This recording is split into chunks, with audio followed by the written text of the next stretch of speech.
All right. Making these videos. Don't know if it's for me. If I have intentions of sharing them maybe with my children or my family later to help them better understand where my heart is, where my mind is. If it'll be something that could help other caregivers in the future, or if it's just really just an outlet for me. It's been on my heart and I've thought about it. Like, it's come to my mind multiple times, and I feel like maybe that's the Holy Spirit telling me that it's something that I need to do, and I don't know that it's to help anybody else. It may 100% just be for me. I am a journaler to the 9th degree. Like, I have notebooks and papers all over. Then one day my kids are probably going to go crazy when they have to get rid of them when I'm gone. But I think that this is an easy way for me to share my feelings and my trials and my tribulations and my wins, that would be easy to transfer to somebody else if it was beneficial to them. And if it's not, it's beneficial to me to just say the things. Sometimes I have a hard time talking about some of the things because it comes off as a complaint. And that is not what this is. I am the furthest from somebody who would want a pity party that you'll ever meet.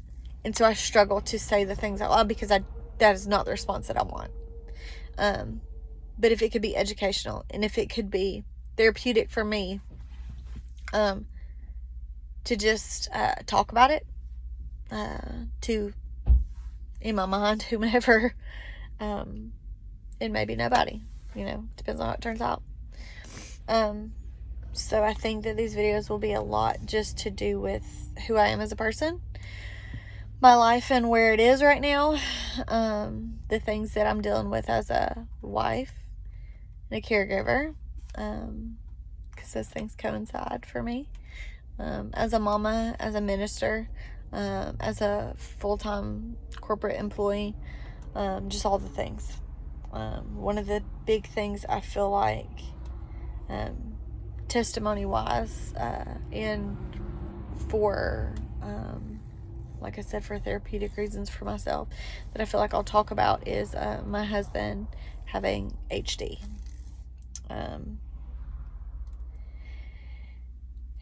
HD is a genetic condition that affects your brain. It is degenerative.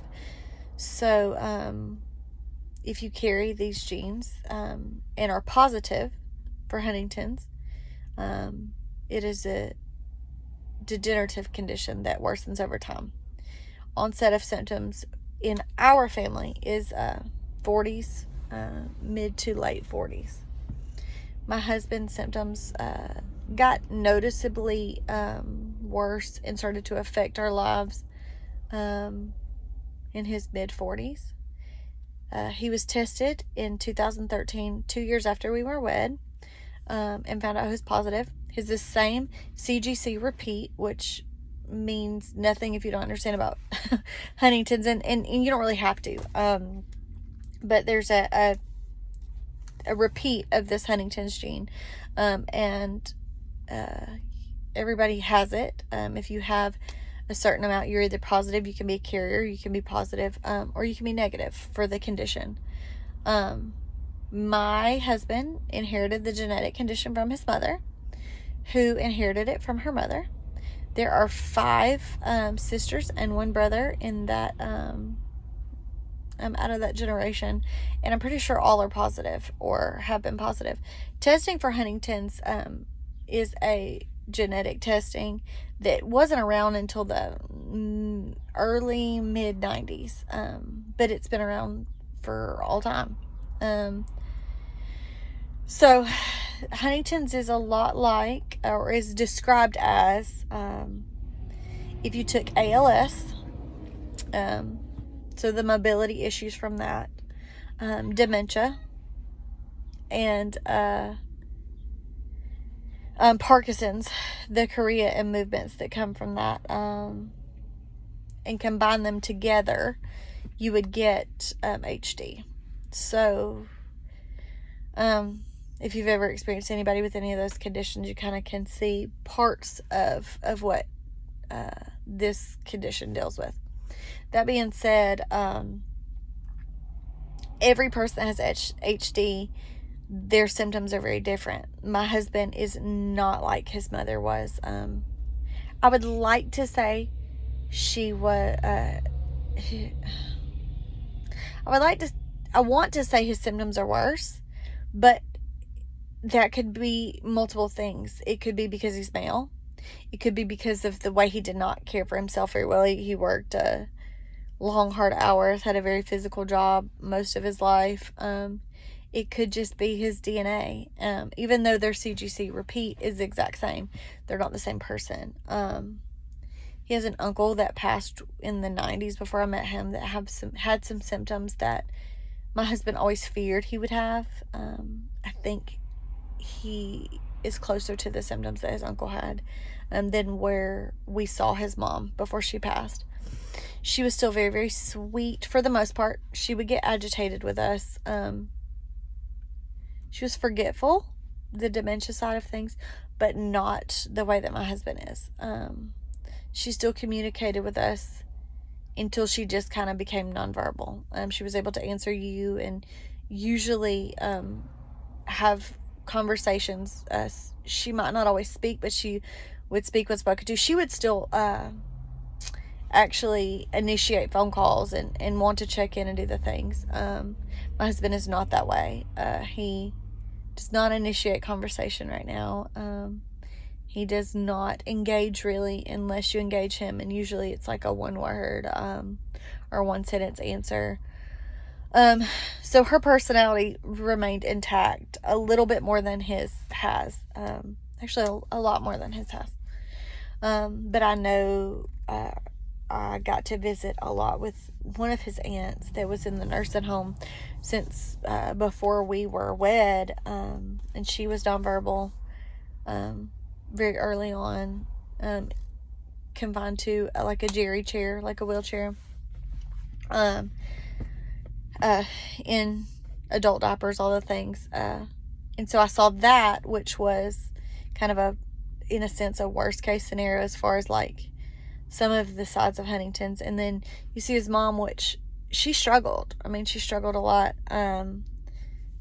And then I hear about some of the other siblings. I saw some of the other siblings. And then I see where my husband is. And none of them are really comparable. You could honestly look at them and say they had different diseases. They were all sick in a different way. So Huntington's, it's hard to prepare yourself for. We got married in 2011. My husband had told me about his mom. I knew her. She was precious. She seemed obviously like there was something going on there.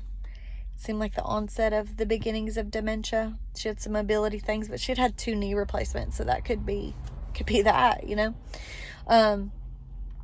She still was super, super sweet, very, very loving, very engaging, still very involved with all the grandkids. She drove until after she had been in assisted living for some months and then just gave that up on her own because she didn't have anywhere to go. There's no sense in it. And kind of didn't feel super safe, but I mean, we didn't have to take her license or anything like that.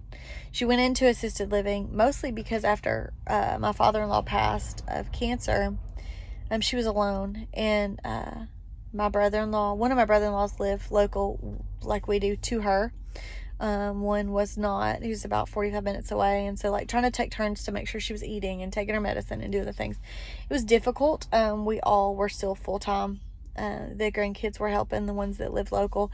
It was just a lot though, and we felt like she would get better care, and we felt better her being in assisted living, still local to us. And then my brother-in-law that was not close was able to come home or come here most weekends and did a lot of visiting with her. But he, I'm sure, felt better knowing that she had round the clock somebody there.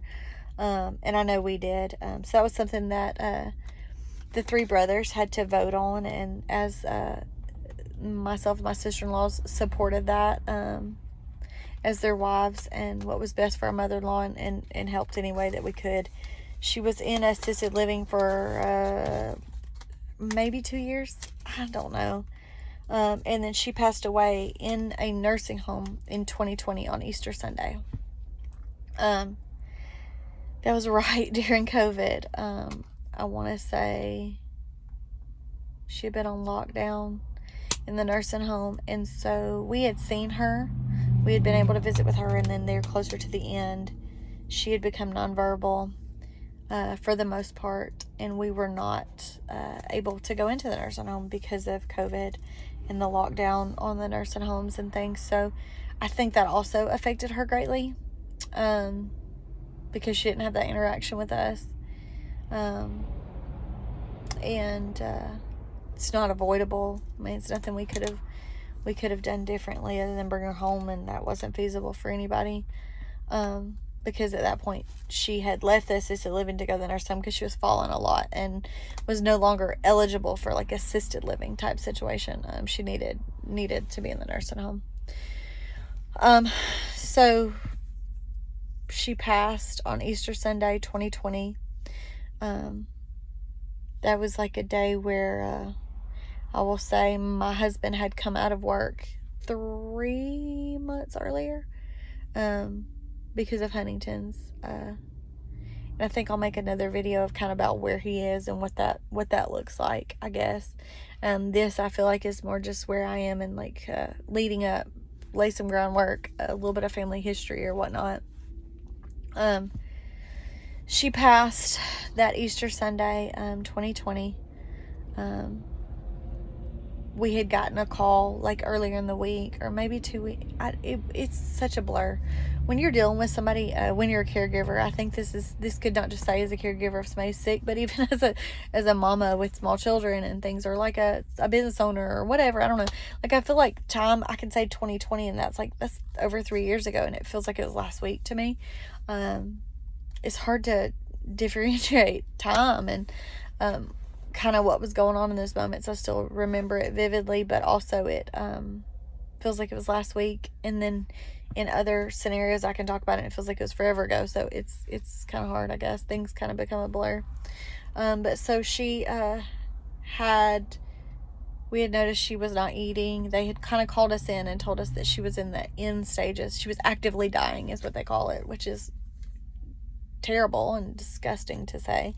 But they had put her on like kind of like hospice. They were just monitoring her, and we were able to go in for a little bit. And honestly, I'm pretty sure if I remember correctly, it didn't happen soon enough. And because the nursing home was on lockdown, they kind of actually pulled back, and we were able to go in for a short amount of time, a day or two, and we would go every day. And then it was like, oh no, this is happening fast enough. Like, we got to cut you off, because they didn't want us in and out of the nursing home because of COVID. Even with the mask and all the things that everybody was dealing with during that time. So then we got a call Sunday morning, Easter morning, about 3 or 4 in the morning. And I remember when I went to bed that night, which I had told my husband, and I said, I don't think your mom's gonna make it through the night. And he said, well, they haven't called. But we knew she was still in this actively dying situation or whatever. But, some people are there for months. But in my heart, I just knew. And I kept feeling like the Holy Spirit was telling me, the tomb is empty, the tomb is empty, the tomb is empty. And I just had this heaviness on me that just kept telling me that her body was her tomb. Because that's what held all that sickness and that pain, and that she couldn't really speak to us anymore. Her mind wasn't able to comprehend the way that it did. And so honestly, this may sound heartless, and it may be hard for my kids to hear if they watch this later, but like, I was so glad, because not so glad that we lost her, but with the condition that she was in, and her body being such a tomb, and us not being able to go there and be actively present with her, I worried because of Huntington's. And what thoughts was she having that she couldn't verbalize? What was her mind allowing her to realize, or was she completely gone? We don't know. And in my mind, I thought, Lord, please don't let her think that we have just abandoned her. Because if she can't understand COVID, she just thinks we've dropped her off at this place, and she's just there. And it was okay nursing home. No nursing home is great. was where we could get her in when we had to. But even the best, top of the line, most fabulous place, nursing home, is still crap. I mean, you know what I'm saying? There's nowhere that like we wanted her to be, but it was just what was best. But in my mind and in my heart, I kept praying, Lord, please don't let her think that we've just like dropped her off and forgotten about her. Don't. So I don't know, but I also didn't want her to feel alone. There were people there all the time, but those weren't her people. So I didn't want her to feel alone or afraid or scared, or like we had just given up on her or got tired of her or whatever. I know now that she's passed. She knows better. There are things that I even have to tell myself with my husband that I can tell he doesn't understand why we do the things we're doing, and he might think it's mean. And I just have to pray and tell myself, Lord, like, reveal these things to his heart, even if his mind can't understand. And I also have to just be okay with when he's in heaven one day, he will have full understanding of the reason things were done the way they were. That it was for his best interest, that it was for her best interest, that things happened and unfolded the way they did. We were just doing the best we can with all the things. So her symptoms were, like I said, she had some mobility issues originally, and she wasn't eating well, and that's why she went into assisted living. And then in assisted living, she started to fall quite a bit, and it was no longer assisted living compatible. She had to go to a nursing home, and she continued to get worse from there. Her memory obviously was not good. She had the dementia type symptoms, but really her mobility got very bad. She became bedridden to where they were changing her and having to potty her, take her to the body and do all the things, change her. And it was just around the clock kind of stuff, and that's why she was there. I want to say that that was maybe a 2 to 2.5 year period from going into the nursing home to when she passed. And before that, her symptoms were not great, but because her and my father-in-law were both sick, they still were able to be together, because what she lacked in, he did not. He was still mentally sharp and all the things, but she still had a little bit better mobility than him when he was on his chemo treatments. And like almost together, they created a whole person that could sustain and then with help of, all the family, obviously checking on them and doing the things. But so she now has been gone 3 years. A few months ago was 3 years. And since that time, my husband's symptoms have significantly worsened. I feel like that's probably a whole nother video, so I can kind of talk about his progression and what that looks like. But going into my marriage, I knew that my mother-in-law had this condition. She was not